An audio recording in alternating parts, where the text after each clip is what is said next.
Arrête, ne fais pas défiler. Ce sentiment que tu portes, celui d'être une pièce qui n'entre dans aucune boîte, n'est pas une erreur de fabrication. C'est la première preuve que tu es ici pour une raison que les boîtes ne peuvent contenir. Et j'ai une parole préparée spécifiquement pour le pouvoir que tu sens en toi, mais que tu n'as jamais osé nommer. Ce n'est pas seulement un sentiment, c'est un poids que tu ressens dans ton corps, d'abord. Une fatigue chronique qui ne part pas avec le sommeil, parce qu'elle ne vient pas d'un manque de repos. Elle vient du poids de porter un potentiel qui n'a pas encore trouvé sa place sur la terre. C'est un poids dans tes décisions. Cette paralysie face aux choix importants, cette peur de se tromper qui te pousse à ne jamais vraiment choisir, et donc à subir. Tu es devenu un expert dans l'art de survivre, mais tu as oublié comment avancer. Et c'est un poids dans ta famille. Tu es là, mais tu n'es pas là. L'incapacité à être pleinement présent pour ceux que tu aimes, ce silence à table qui est plus lourd qu'un cri, parce que tu ne peux pas partager un fardeau que tu ne comprends pas toi-même. Dans les prochaines minutes, je vais te montrer 3 choses. Premièrement, je vais te montrer le plan exact que l'ennemi a utilisé pour te faire croire que ton unicité était une faiblesse, en te montrant où tu as été, sans même le savoir. Deuxièmement, je vais te livrer 3 mots, 3 sauts de ton identité. Et la dernière d'entre elles révélera la raison exacte pour laquelle le ciel a forcé cette vidéo sur ton écran ce soir. Et troisièmement, je scellerai cette révélation en déclarant sur toi 3 nouveaux noms.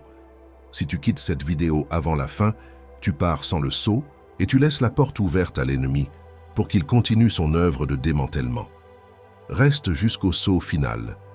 Et il y a une 4e chose que je vais déposer dans tes mains avant que ce message ne se ferme. Quelque chose que Salomon lui-même a consigné pour le Fils de Dieu qui doit traverser le brouillard du doute et qui tient dans le creux de la main. Ce n'est pas un livre à étudier. C'est un instrument pour soutenir le poids du sentiment d'être interchangeable et ordinaire. J'y reviens. Pour l'instant, reste. La parole que tu vas recevoir est une graine. Et toute graine a besoin d'un sol préparé. Ce que tu as vécu jusqu'à aujourd'hui, cet hiver spirituel, n'était que la préparation du sol. Avant que je ne te livre cette parole, il faut que tu comprennes quelque chose. Et à propos de cela, de cette vieille clé qui n'ouvre rien, de ce fil d'or invisible, de cette note de musique silencieuse, il y a quelque chose que Salomon a laissé, une clé de 2 minutes qui s'intègre dans ton quotidien et que je vais te montrer plus tard. Garde-le au fond de la tête, et si tu dois partir avant la fin de cette vidéo, cet instrument t'attend déjà dans le premier commentaire épinglé, juste ici en dessous. Mais je te demande de rester jusqu'au bout, car sans le contexte qui va suivre, la clé n'aura pas la même force dans ta main. As-tu déjà senti que ce sentiment d'être ordinaire n'est pas seulement humain, mais spirituel? Et si ce schéma d'invisibilité était un signe qu'il y a une bataille contre le but que Dieu a placé sur ta vie? Tandis que beaucoup tentent d'expliquer cela par la fatigue ou le manque de discipline, peu réalisent que l'esprit d'uniformité n'attaque pas pour ce que tu as ou ce que tu as fait, mais pour ce que Dieu est en train de construire sur toi. Mais et si la vraie raison de cette invisibilité se trouvait justement dans ce que tu n'as pas encore réussi à voir de ta propre vie? Maintenant, réfléchis avec moi. Et si tout ce que tu as traversé jusqu'à aujourd'hui, cette clé qui n'ouvre rien, ce fil d'or caché, cette note silencieuse, était la réponse à cette question que tu portes depuis des années. Seigneur, pourquoi m'as-tu fait si différent pour ensuite me rendre invisible? C'est en cherchant des réponses à cela que j'ai trouvé ce guide numérique appelé le Code de la sagesse de Salomon. Ce guide n'est pas une simple lecture, c'est une clé de discernement spirituel, un outil conçu pour ceux qui désirent voir au-delà des apparences, arrêter de traiter leur unicité comme un fardeau et comprendre pourquoi l'esprit d'uniformité attaque avec tant de force ceux qui portent une marque de Dieu. Plusieurs élus ici sur la chaîne ont déjà senti l'appel de cet instrument, mais n'ont pas encore pris la décision de télécharger le guide numérique. Télécharge-le dès maintenant. Il est disponible dans le premier commentaire épinglé. Si tu es l'un des premiers à le télécharger, reviens ici et écris « Amen ». Ce sera ton acte de foi. Et aujourd'hui même, Dieu pourrait te montrer la raison pour laquelle cette lente décoloration de ton âme s'est acharnée contre ta vie. Avant que je ne te donne la parole, je dois te demander de reconnaître 5 choses qui se produisent dans ta vie en ce moment. Ce ne sont pas des prédictions, ce sont des reconnaissances. Si j'ai raison sur au moins 3 d'entre elles, alors toi et moi saurons exactement pourquoi tu as été arrêté ici ce soir. Le premier est le signe du miroir brisé. Tu te regardes dans le miroir et tu ne reconnais plus la personne que tu es devenue. Tu vois la fatigue, mais tu te souviens de la flamme qui brûlait. L'écart entre les deux est une douleur constante. Ce que tu prends pour une défaite n'est que le reflet d'une bataille en cours. Le ciel décrète. Ton identité finale n'a pas encore été révélée. Le second est le signe du talent ignoré. Tu possèdes un don, une compétence, une sagesse que tu offres, mais qui est constamment négligée ou attribuée à d'autres. Tu as l'impression de parler une langue que personne ne comprend, de jouer une mélodie que personne n'entend. Ce qui semble être un rejet de ton talent est en réalité une contestation de la juridiction de ton appel. Le ciel décrète. Ce n'est pas le talent qui est ignoré, c'est l'autorité qu'il transporte que l'ennemi craint. Le troisième est le signe de la table silencieuse. C'est un jeudi soir, le dîner de famille. Le bruit des couverts sur les assiettes est plus fort que les conversations. Tu regardes tes proches, tu vois leur regard et tu sens le poids de ce que tu n'arrives pas à leur transmettre, la protection que tu n'arrives pas à leur offrir. Tu ressens une impuissance profonde. Le ciel décrète. Ce silence n'est pas ta condamnation, c'est le champ de mission que le ciel te désigne. Et concernant ce silence à table que tu as reconnu maintenant, j'ai déjà laissé l'instrument t'attendre dans le premier commentaire épinglé. Si tu dois partir avant la fin, il est là. Mais reste, car le nom hébreu de ce qui t'arrive n'a pas encore été prononcé. Et avant que je passe au 4e et au 5e signe, une brève pause. Et au-delà de notre livre numérique élu, tu as ici une autre façon de fortifier ce message qui est arrivé chez toi aujourd'hui, et de le faire arriver à de plus en plus d'élus comme toi. Nous ne recevons pas un centime pour chaque parole que je te livre ici sur la chaîne chaque jour. Comme moyen pour toi de rendre quelque chose de ce que tu reçois ici, nous gardons ouvert un lien de don volontaire, juste en dessous du livre numérique, dans le premier commentaire épinglé. Toute somme qui tient dans ta main aujourd'hui, toute somme que ton cœur indique. C'est cela qui maintient notre chaîne debout. C'est cela qui fait arriver le prochain message à une autre personne qui en a besoin, exactement comme tu en avais besoin. Je t'attends là-bas, élu. Revenons maintenant au 4e signe. C'est le signe du presque. Tes projets, tes relations, tes percées arrivent de toujours pas presque à terme. Il y a toujours cet obstacle de dernière minute, ce détail qui fait tout échouer. Tu es devenu le roi ou la reine du presque là. Ce que tu interprètes comme un échec personnel est en réalité la preuve que tu es sur la bonne voie. L'ennemi ne combat pas les départs, il combat les arrivées. Ta persistance dans le presque est la preuve que la destination vaut la peine d'être défendue. Le ciel décrète, chaque presque a creusé en toi la capacité de gérer l'accomplissement total. Et le 5e signe, le plus subtil, le signe de la joie étrangère. Tu ressens une joie sincère et véritable pour la réussite des autres. Mais une fois la célébration terminée, dans le silence de ta voiture ou de ta chambre, une question douloureuse remonte. Et moi, Seigneur, quand sera mon tour? Cette capacité à célébrer les autres au milieu de ton propre désert n'est pas un signe de faiblesse. C'est ta qualification pour le trône qui t'attend. Le ciel décrète. Celui qui peut se réjouir pour les autres est digne de recevoir sa propre célébration. Ces 5 signes que tu viens peut-être de reconnaître, en partie ou en totalité, ne sont pas des symptômes de ton effondrement. Ce sont les contractions d'un réveil.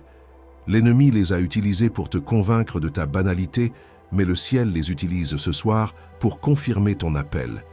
Et le nom de ce qui se réveille en toi est contenu dans un seul mot hébreu.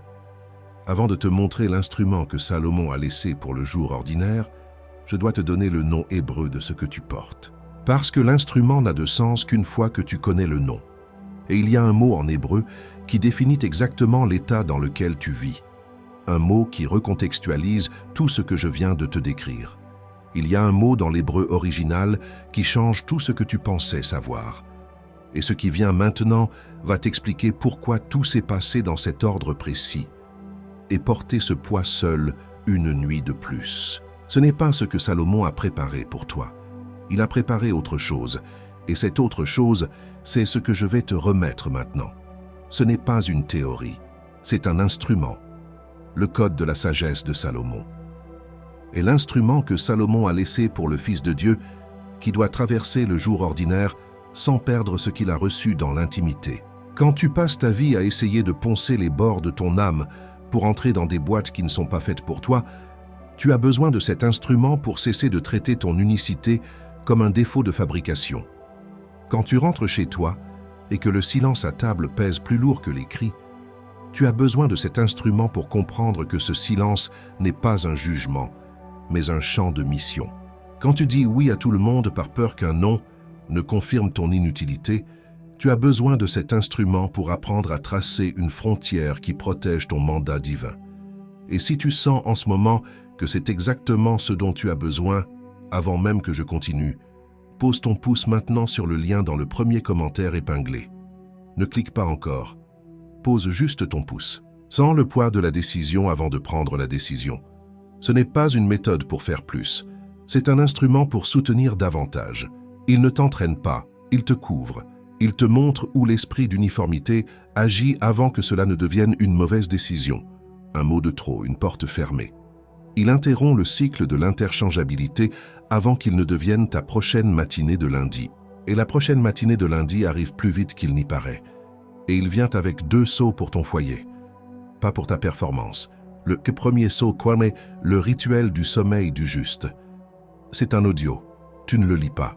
Tu te couches. Et ce que tu appelais insomnie, aujourd'hui tu l'appelleras veille non scellée. Et tu apprendras à sceller la nuit avec le bon nom, dans le bon ordre, dans la bonne voie. Le deuxième saut était l'éveil de la clarté, les 7 décrets du matin.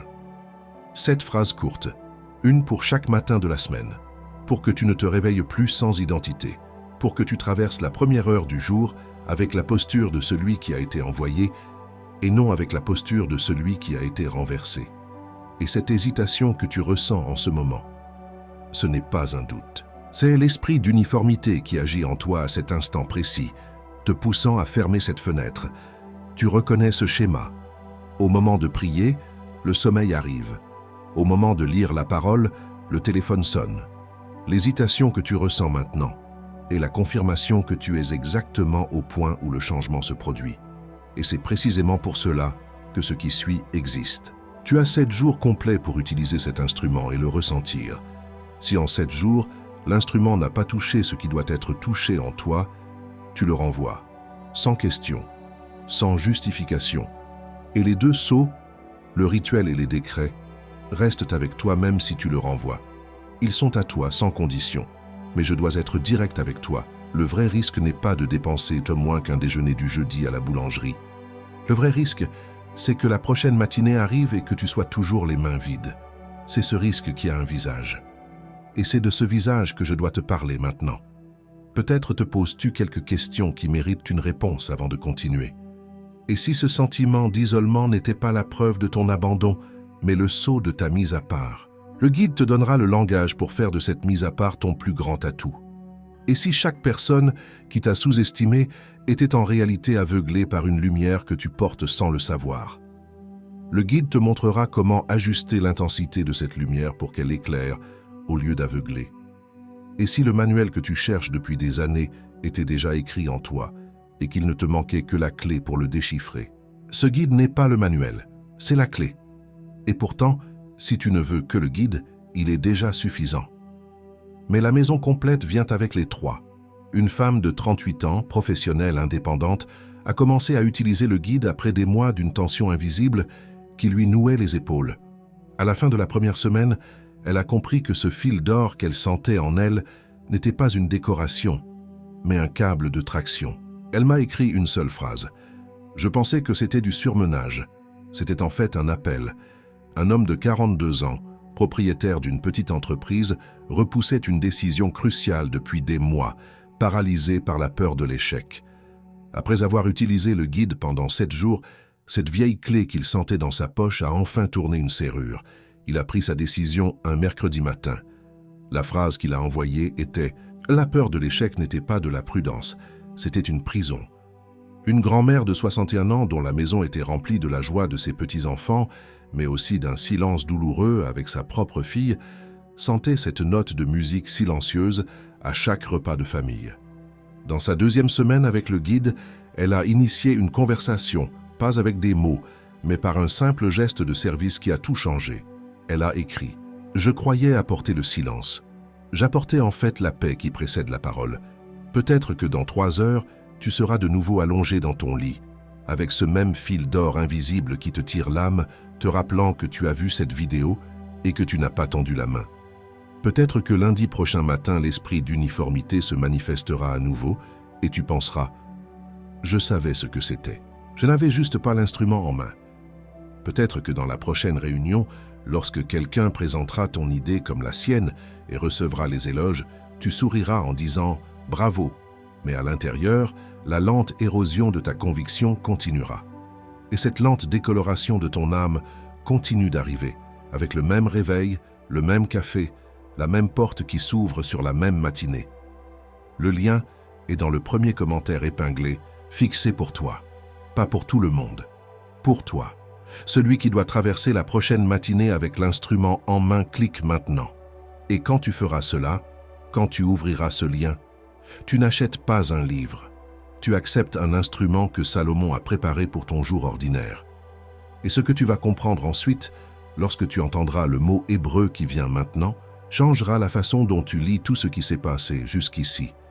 Et avant que je te livre la prochaine parole qui vient encore maintenant, parce qu'elle vient encore et elle pèse, je veux te rappeler une chose. Élu. Comme je te l'ai déjà dit plus tôt, au-delà du livre numérique qui est dans le premier commentaire épinglé, il y a ce lien de don volontaire ouvert, juste en dessous du livre. Nous continuons à ne pas recevoir un centime pour chaque parole que je te livre ici chaque jour. C'est pour cela que ce lien existe. Élu, pour qu'une autre personne demain trouve exactement cette parole qui t'a trouvé aujourd'hui. Toute somme que ton cœur indique. Chaque geste comme celui-là maintient notre chaîne debout et fait arriver le prochain message à qui en a besoin, exactement comme il est arrivé chez toi aujourd'hui. Et encore une chose avant que nous retournions au message, je veux que tu saches ce qui suit. De temps en temps, ici sur notre chaîne, j'enregistre une vidéo spéciale d'honneur. Une vidéo de remerciement avec une parole spéciale uniquement pour reconnaître les élus qui ont le plus donné et ceux qui ont acquis le livre numérique. Tous ceux qui ont soutenu cette parole avec moi méritent cette mention de gratitude pour un geste si généreux. Tu s'aimes ici. Le ciel se souvient de toi là-haut. Et moi, je me souviens de toi ici en bas. Je t'attends là-bas au lien, à nouveau, élu. Et maintenant, enfin, le mot hébreu qui changera tout. La parole hébraïque qui définit exactement ce qui se passe en toi est Kon Bakeashir. Prononce-la avec moi, Bakeashir. Cela signifie l'élu, mais plus précisément celui qui a été choisi après un examen. L'élu, testé et approuvé. Ce n'est pas une simple traduction de dictionnaire. C'est une parole qui décrit un état, une posture, un appel.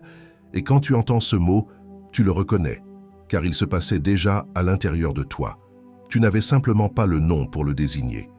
Et sur cette parole, il est écrit dans le psaume 4, verset 9, « Dans la paix, je me couche et je m'endors aussitôt, car toi seul, ô Éternel, tu me fais habiter en sécurité. » Ce n'est pas une promesse pour l'avenir, c'est une déclaration d'état. Celui qui peut prononcer cette phrase avec son âme en paix est celui qui se tient sous le nom de Bakir. Non pas celui qui s'efforce de l'être, mais celui qui l'est. La sécurité ne vient pas de l'absence de combat, mais de la certitude de l'identité. Joseph était l'archétype du Bakir. Pas le gouverneur de l'Égypte, mais le jeune homme fragile avec son manteau de plusieurs couleurs. Ce manteau, symbole de l'amour de son père et de son unicité, était la source de toute sa souffrance. Son problème, c'était son don, ses rêves, sa sagesse, sa différence. C'est précisément ce qui l'a conduit dans la citerne, puis vendu comme esclave, puis en prison. Il était l'homme du presque, par excellence.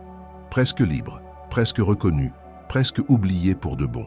Son unicité était une source constante de tourments, un aimant à problème. Mais même dans l'obscurité de la prison, Joseph n'a pas laissé son don s'éteindre. Il a dû improviser. Face au panetier et à l'échanson du roi, il a utilisé ce qui lui avait valu tant d'ennuis, sa capacité à voir ce que les autres ne voyaient pas. C'était sa sagesse appliquée, un instrument qu'il a dû forger dans le feu. Imagine la scène. Dans le froid de la prison, il ne se contente pas d'écouter leurs rêves. Il discerne le plan de Dieu. Il donne l'interprétation, un acte de service pur, dans un lieu d'oubli total. Il utilise son don sans aucune garantie de récompense, en se confiant uniquement à son Dieu. La virada, le tournant, n'est pas venu tout de suite. Les chansons l'a oublié. 2 années de plus dans le presque. Mais le cycle s'est brisé. Lorsque Pharaon a fait un rêve que personne ne pouvait interpréter, l'instrument que Joseph avait utilisé dans l'obscurité est devenu la clé qui a ouvert les portes du palais. Sa maison, l'Égypte entière, a été transformée par le don qu'il a continué à utiliser dans l'oubli. Et ce que Joseph a dû faire en improvisant, tu peux le faire maintenant en suivant des instructions, car la clé est la même. L'instrument que Salomon a laissé consigner est le même qui t'attend dans le premier commentaire épinglé. Joseph a dû survivre. Toi, tu dois suivre un code. Tu te souviens de la graine dont je t'ai parlé au début de ce message? Celle qui semblait morte durant l'hiver? Ce nom que tu viens de recevoir, Zébakir, c'est le nom de l'hiver. L'hiver n'est pas la preuve que la graine est morte. C'est la condition pour que ses racines s'enfoncent profondément. Et l'instrument que Salomon a laissé, c'est la méthode pour traverser cet hiver sans perdre la graine. Et maintenant que tu as le nom, je dois te remettre 3 choses. Premièrement, un résumé simple de ce qui s'est passé jusqu'ici. Deuxièmement, le type de ton appel. Et troisièmement, 3 noms qui te porteront jusqu'à la fin de l'année. Commençons. Laisse-moi m'arrêter une minute entière et mettre tout ce que tu viens d'entendre en mots simples. Sans poésie, sans métaphore, juste les faits. Fait 1. Il existe un esprit appelé l'esprit d'uniformité, dont la seule mission est de te convaincre de ta banalité. Fait 2. Il le fait en attaquant ton statut de Ba-Kashir, l'élu testé, pour te faire croire que ton épreuve est une disqualification. Fait 3. Joseph, le personnage biblique, a été presque entièrement consumé par ce même esprit. Ce n'est pas une théorie, c'est un récit de survie. Fait 4. Ta prudence, la voix qui te dit de ne pas trop en faire, de rester discret, pourrait être la sentence qui permet à la lente décoloration de ton âme de continuer son œuvre. Maintenant, ceci dit, passons au type de ton appel. Il y a 3 types d'appels qui sont actuellement mis à l'épreuve par cet esprit d'uniformité. Chaque type reçoit une forme d'attaque spécifique. Tu es l'un de ces types, et lorsque je nommerai le tien, tu le reconnaîtras instantanément. Le premier est le gardien silencieux. Tu es appelé à protéger des principes que les autres ont oubliés, à maintenir une ligne que les autres ont franchie depuis longtemps. Ton attaque principale est le doute sur l'utilité de ta veille. L'ennemi murmure « À quoi bon garder cette porte si personne ne semble s'en soucier ?» Es-tu celui qui monte la garde alors que tout le monde dort? Le deuxième est l'architecte de l'invisible. Tu es appelé à construire dans le royaume spirituel, à poser des fondations pour des choses qui ne sont pas encore vues. Ton attaque est le découragement, car ton travail n'a pas de résultat visible immédiat. Tu bâtis des cathédrales que personne ne peut voir, et l'ennemi te dit que tu ne fais que remuer de la poussière. Es-tu celui qui construit dans la foi ce que les autres ne verront que dans l'accomplissement? Le troisième est le phare isolé. Tu es appelé à être une lumière depuis un lieu de solitude, à briller non pas au centre de la ville, mais sur un rocher escarpé. Ton attaque est la solitude elle-même, le mensonge que tu n'éclaires pour personne. L'ennemi te convainc que ta lumière est gaspillée dans le vide. Es-tu celui dont l'obéissance est de briller dans le noir, même si tu ne vois pas les navires que tu guides? Tu ressens l'intensité de ce qui se passe en ce moment. Cette oppression quand j'ai décrit le premier type, cette chaleur quand j'ai parlé du troisième. Ce n'est pas le signe que quelque chose ne va pas chez toi. C'est le signe de la capacité que tu as de te transformer. L'intensité de l'attaque est proportionnelle à la capacité de la percer. Qui ressent faiblement, perce faiblement. Qui ressent fortement, perce fortement. Et sur ton type, le ciel avait déjà scellé 3 noms. 3 noms qui te porteront jusqu'à la fin de cette année, donnant une forme à ton identité lorsque le cycle tentera de te dissoudre. Le premier nom est « porteur du sceau de l'invisible ». Ce nom est pour le gardien silencieux. Il décrit ta capacité à porter une autorité qui n'a pas besoin de validation extérieure. Le sceau que tu portes est marqué à l'intérieur, pas à l'extérieur. Tu es le porteur du sceau de l'invisible qui authentifie dans le secret ce qui sera révélé en public. L'instrument que Salomon a laissé est ce qui t'empêche d'oublier que le sceau est là quand personne ne le voit. Le deuxième nom est architecte de la promesse. Ce nom est pour l'architecte de l'invisible. Il reconnaît que tu ne construis pas avec des idées humaines, mais avec la substance de la promesse de Dieu. Chaque prière est une brique, chaque acte d'obéissance est un mortier. Tu es l'architecte de la promesse qui bâtit aujourd'hui la réalité de demain. L'instrument de Salomon te donne le plan pour que tu ne te décourages pas avant que les murs ne sortent de terre. Le troisième nom est phare de la nouvelle alliance. Ce nom est pour le phare isolé. Il décrète que ta lumière n'est pas un vestige du passé, mais le premier éclat d'un nouveau jour, d'une nouvelle alliance. Ta solitude n'est pas un exil, c'est un poste d'observation avancé. Tu es le phare de la nouvelle alliance, et ta lumière est la signature de Dieu sur l'horizon. L'instrument de Salomon est le combustible qui maintient ta flamme allumée pendant la plus longue des nuits. La vulnérabilité du porteur du sceau est la peur que ce sceau ne soit qu'une illusion, une simple fabrication de son esprit pour supporter la solitude. C'est une attaque directe contre la permanence de ton appel. Et ce que Salomon a laissé pour toi, afin de couvrir cette vulnérabilité, n'est pas un livre à lire. C'est un rituel appliqué. C'est un instrument qui transforme une connaissance en une expérience vécue. C'est la différence entre savoir qu'on a un sceau et le sentir peser dans sa main. Il ancre ton identité dans le monde physique pour que le doute spirituel ne puisse pas l'éroder. Le lien pour le code de Salomon est dans le premier commentaire épinglé, avec le rituel pour ton sommeil et les décrets pour ton matin. C'est l'arsenal complet pour le porteur du sceau qui doit traverser la nuit. C'est une couverture, pas une leçon. Et tu en as besoin avant que la prochaine vague de doute ne frappe, parce qu'elle arrive. Et il y a encore 3 choses qui doivent être dites avant que je ne t'envoie. Si l'un de ces 3 noms t'a frappé plus fort, écris le numéro ci-dessous, 1, 2 ou 3. Mais avant de t'envoyer, il y a 3 tactiques spécifiques que l'adversaire va utiliser contre les 3 noms que je viens de te remettre. Il ne va pas les attaquer de front, il va les miner par le doute, et tu dois connaître ses méthodes pour pouvoir les déjouer. Premièrement, il utilisera la tactique de la pono-comparaison. Il te montrera la réussite des autres, leurs percées apparentes, le rythme de leur marche. Il te fera regarder leur chronologie et te murmurer à l'oreille « Regarde, ils sont déjà arrivés. Et toi, tu es encore là. » Il veut que tu détestes la singularité de ton propre chemin en te faisant désirer le chemin de quelqu'un d'autre. Un chemin qui n'est pas le tien et qui te détruirait si tu le prenais. Deuxièmement, il utilisera la tactique de l'invisibilité. Il prendra le silence entre ton oui intérieur et sa manifestation extérieure pour le transformer en preuve de rejet. Chaque jour qui passe sans que la promesse ne se matérialise, il l'utilisera pour te convaincre que Dieu t'a oublié, que ta prière n'a pas été entendue. Il veut que tu interprètes la gestation comme une absence, l'incubation comme un abandon. Troisièmement, il emploiera la tactique de l'usure. C'est sa plus sournoise. Il attendra que tu sois à 24 heures de la percée, au seuil même de la victoire, et il déchaînera contre toi une tempête de doute, de fatigue et de circonstances contraires. Il sait que l'attaque la plus féroce est réservée pour juste avant l'arrivée. Il ne combat pas les départs, il combat les fins. Mais pour chacune de ces tactiques, Dieu a préparé une arme. Ce ne sont pas des théories, ce sont des postures de combat. Contre la comparaison, tu as l'arme du tas décret de la signature. C'est l'acte de déclarer à voix haute « Ma trajectoire est unique et signée de la main de Dieu. Je ne cours pas contre les autres, je marche dans mon propre couloir temporel. » Tu déclares « Mon temps est entre tes mains, pas sur le calendrier des hommes. » Contre l'invisibilité, tu as l'arme du registre des victoires silencieuses. C'est la discipline de te souvenir et de noter mentalement ou par écrit chaque fois que ton don, même invisible, a fait une différence. Chaque petite obéissance, chaque parole de sagesse donnée dans l'ombre.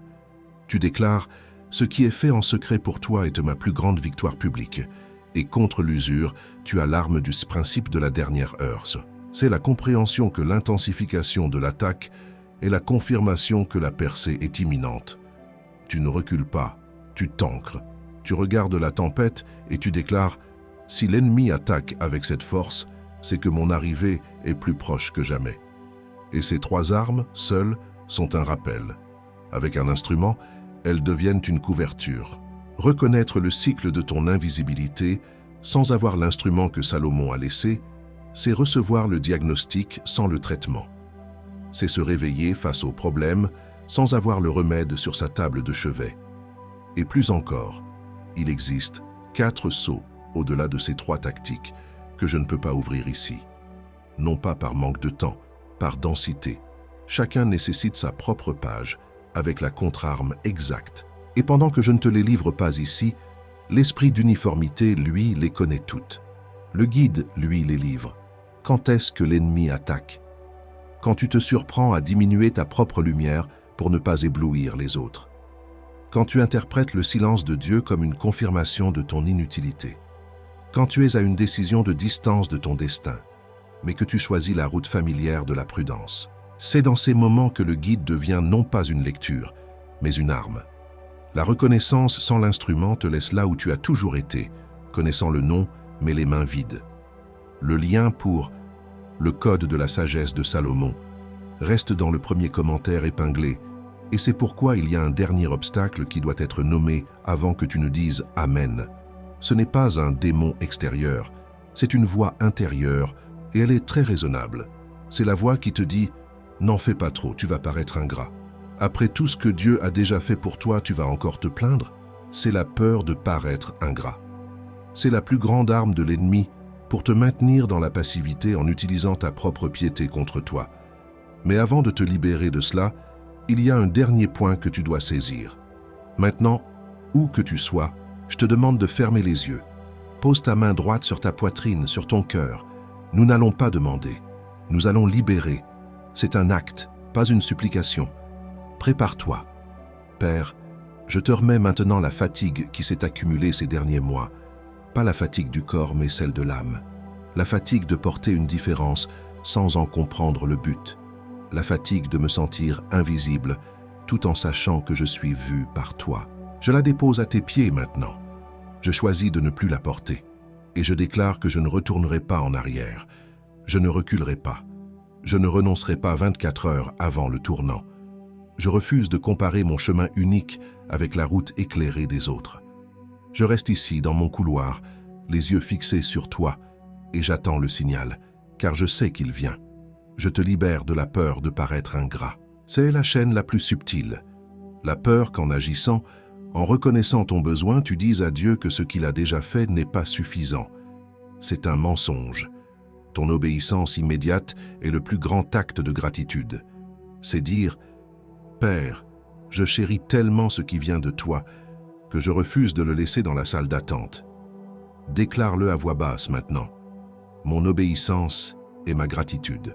Et je reçois maintenant les 3 noms qui ont été scellés sur moi, porteur du sceau de l'invisible, architecte de la promesse, phare de la nouvelle alliance, pas pour me vanter, pour me souvenir, pour traverser ce qui vient avec ces noms sur mes lèvres, dans ma posture, dans ma poitrine.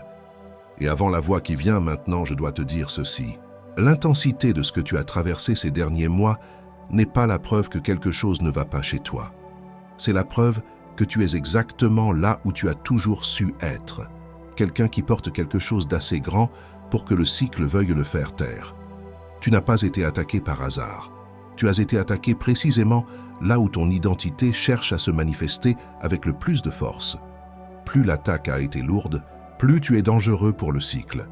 La pression que tu as ressentie n'était pas un signe de faiblesse, c'était un signe de proximité, la proximité du tournant. Si cela te touche maintenant, écris ci-dessous. Je reçois le tournant. Je ne t'ai jamais perdu de vue. Pas quand tu te regardais dans le miroir à 2 heures du matin, ne reconnaissant pas le visage qui te regardait. Je voyais la flamme derrière la fatigue. Je n'ai jamais fermé le siège à ma table, même quand le silence dans ta propre maison était assourdissant.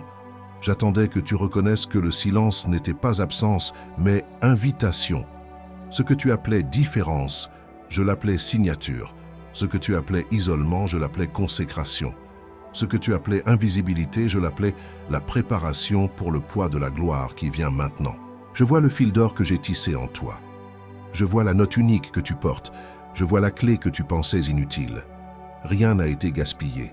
Chaque moment de presque, chaque prière silencieuse, chaque larme dans la nuit a creusé en toi la capacité de recevoir ce qui arrive. Ton nom est gravé dans la paume de mes mains. Il n'a jamais été effacé. La chaise à mon banquet a toujours porté ton nom.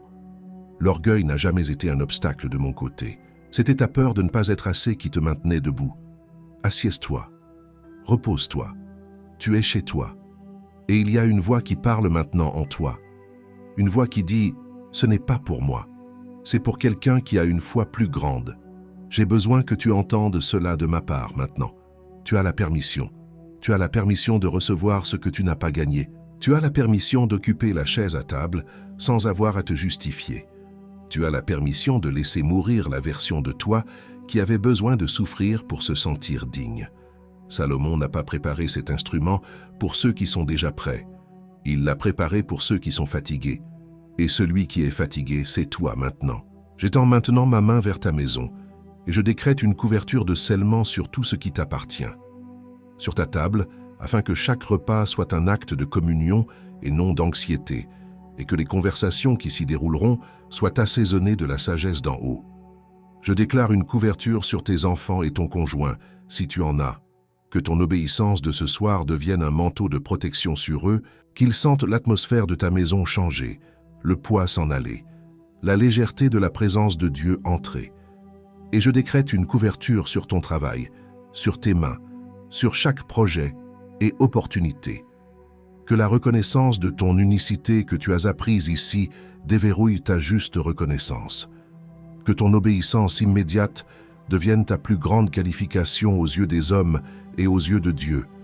Tu es engagé, tu es commissionné, tu es envoyé, tu es engagé, tu es commissionné, tu es envoyé, tu es engagé, tu es commissionné, tu es envoyé. Avant que je te libère, je veux que tu marches avec moi jusqu'à une pièce que tu n'as pas encore vue avec tes yeux physiques. Ne force rien, laisse simplement l'image venir à toi. Il y a une longue table. Une lumière émane d'un endroit que tu ne peux identifier. Il y a des gens à cette table, certains que tu as aimés, d'autres que tu n'as pas encore rencontrés. Leur visage te semble familier, comme une famille perdue et retrouvée. Et il y a une chaise près du bout de la table, vide. La forme de ton corps est sculptée dans le bois. Le bois se souvient de toi. Salomon est au bout de la table.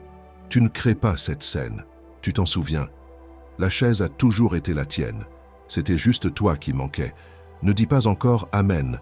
Reste dans ceci un moment, sans le poids de ce qui vient d'arriver. Le poids quitte tes épaules. La chaise est confortable. L'air n'est plus lourd. Tu peux respirer. Maintenant, tu peux dire « Amen ». Cette table que le Père t'a rendue, elle est encore exposée. Je veux que tu entendes une chose avant de fermer cette vidéo, parce qu'il y a une phrase que l'adversaire va te chuchoter à l'oreille dans les 3 prochaines heures. Mais avant la phrase, il y a quelque chose que tu dois recevoir. Ce qui a été scellé ici maintenant sera testé juste avant que tu ne t'endormes ce soir. Le code de la sagesse de Salomon. T'attends dans le premier commentaire épinglé, avec le rituel du sommeil et les 7 décrets du matin, pour de moins qu'un café avec un biscuit à récule. Parce qu'un porteur de seau sans couverture se désagrège avant la prochaine première heure du matin. Et l'adversaire compte sur cette première heure. Ce n'est pas une dépense, c'est un instrument. Et Salomon l'a préparé pour que tu traverses ce qui vient avec une main ferme, pas une main vide, avec une garantie de 7 jours. Le risque est nôtre, la main est tienne. Clique maintenant pendant que le décret est encore vivant dans ta poitrine. Pas de main, pas après la douche. Parce que celui qui remet à plus tard, remet à jamais. Et l'adversaire le sait déjà. Dans les 3 prochaines heures, il parlera en toi, pas à voix haute. En séquence, 5 phrases courtes. Tu te fais des idées. Regarde les autres, ils sont normaux et ça leur réussit. À quoi bon être différent si personne ne le remarque? Ce pouvoir ne t'a rien apporté de bon jusqu'ici. Reste discret, tu seras plus en sécurité dans l'anonymat. 5 vagues. Il essaie sous 5 angles. Sur l'un d'eux, tu cèdes. Aujourd'hui, maintenant, avant la prochaine première heure du matin, pas après. Aujourd'hui. Et Salomon te soutiendra. Et maintenant, le dernier mot de cette vidéo. Et dans la prochaine parole que j'apporterai à cette chaîne, je te livrerai les 3 portes que l'esprit d'uniformité utilise pour entrer dans ta maison. Celui qui a entendu cette parole aujourd'hui doit entendre celle-là en séquence. Parce que ce qui vient ensuite n'est pas une continuation. C'est un approfondissement. Clique sur la vidéo qui apparaîtra sur l'écran dans quelques secondes. Et encore dans cette vidéo élue, avant que je scelle cette heure avec toi, je reviens une dernière fois à cette demande. Tu as marché avec moi jusqu'ici. Tu as traversé chaque parole, chaque décret, chaque signe. Et si à un moment de ce message tu as senti le ciel te toucher, tu sais que cette vidéo n'était pas un accident. Le lien de don volontaire continue ouvert dans le premier commentaire épinglé, juste en dessous du livre numérique. Pas comme une facturation, pas comme un échange, comme la restitution de l'élu à l'autel d'où la parole est sortie. Toute somme que ton cœur indique, et le ciel voit chaque geste. Le ciel voit, et le ciel le multiplie sur ta maison, sur tes jours, sur ce que tu ne sais pas encore qui est sur le point d'arriver. C'était ma dernière demande. Je t'attends là-bas, élu. Et quand cela arrivera, et cela arrivera bientôt, tu te souviendras de ce moment. Et avant de partir, pense à une personne en particulier, pas plusieurs, une seule. La personne dont le nom t'est venu à l'esprit à l'instant même où j'ai dit cela. La personne qui est restée silencieuse, fidèle, sans être vue. La personne dont l'onction a également attiré des attaques sans nom. Quelqu'un qui rentre chez lui en portant un poids qui n'est pas le sien. Quelqu'un qui a besoin du même sceau que tu viens de recevoir. Envoie-lui cette vidéo. Elle attend que cette parole arrive. Et quand cette personne ouvrira cette vidéo, elle aura besoin de ce que tu viens de recevoir, y compris l'instrument que Salomon a laissé. Cela pourrait être ce qui ouvre aussi son cycle. Ce n'est pas une faveur de ta part, c'est un service. Et le ciel voit. Commande ci-dessous, Amen reçu. Et envoie cette vidéo à cette personne spécifique qui t'est venue à l'esprit. C'est accompli. Ce qui a été livré ici a été livré. Tu n'es pas la même personne que lorsque tu as appuyé sur Play. Tu es profondément aimé. Tu n'as jamais été oublié. La chaise est à toi. Et ainsi, c'est scellé. La prochaine première heure du matin peut attendre encore 10 secondes.